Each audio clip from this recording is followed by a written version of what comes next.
This for Frank Turek. Since you called out Tim Keller on your podcast about homosexuality, then why do you never call out your friend Andy Stanley, who clearly has no problem with homosexuality? If you do not know what I'm talking about, you can look and search about his last conference his church was doing. A lot of people have criticized and talk about his conference, like Sean McDowell, Sam Albury, to say the least. His view is even worse than Keller's. Answer me, Dr. Turek. Okay, well, apparently, Randy, you haven't listened to me enough to know that we've talked about this already. I talked about that conference. Actually with Sean McDowell, I believe, if I'm not mistaken. I've talked about it on my program. I've called out Andy Stanley on at least 2 occasions, despite the fact that he's a friend of mine. In fact, I call him out because he's a friend of mine. And I think that we have to tell people the truth. If we're going to help people, we need to tell them the truth. And you mentioned Sam Albury in here. I mentioned on this podcast, I don't know what podcast it was. It goes back months, but that Sam Albury and I sat down with Andy Stanley in person. We had a 6-hour conversation back in June of 2023. And Andy said, you can share this with anybody you want to. So we did.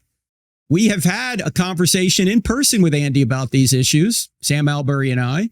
Sam Albury, for those of you that don't know, is a pastor who is same-sex attracted, but he's celibate and he knows same-sex behavior is wrong.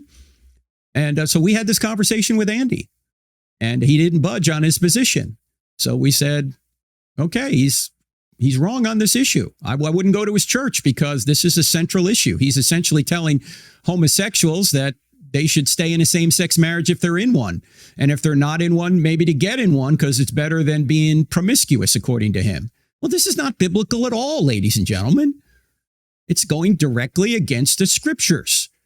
And yet Andy's teaching this. So we have addressed this already, Randy. And by the way, the only reason we were talking about Tim Keller, who, if you heard any of the podcasts we did related to Tim Keller, you would know that Tim Keller is one of my favorite preachers. I love Tim Keller. Now, Tim, as you know, has passed on a little over a year ago, about a year and a half ago. I had him on this program once way back, and I want to say 2017 or 2018 when his book, Making Sense of God, came out. But I didn't know Tim personally. But I loved his teaching on most issues. I thought he was going woke on some of the political issues, even on this homosexuality issue. But Tim Keller didn't think homosexuality, you are correct on this, Randy, that he didn't think homosexuality was acceptable.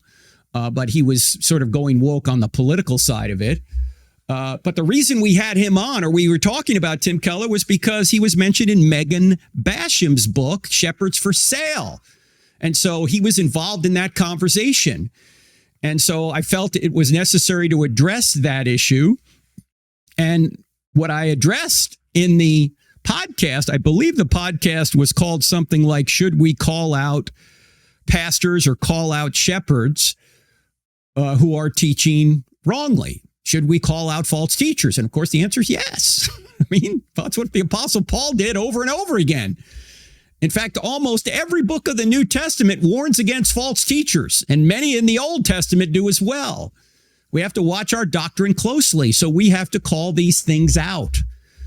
So go back and listen to those podcasts with Megan Basham, Randy. Go back and listen to, should we call out shepherds who may be orthodox on most issues, but maybe they get an issue or two wrong?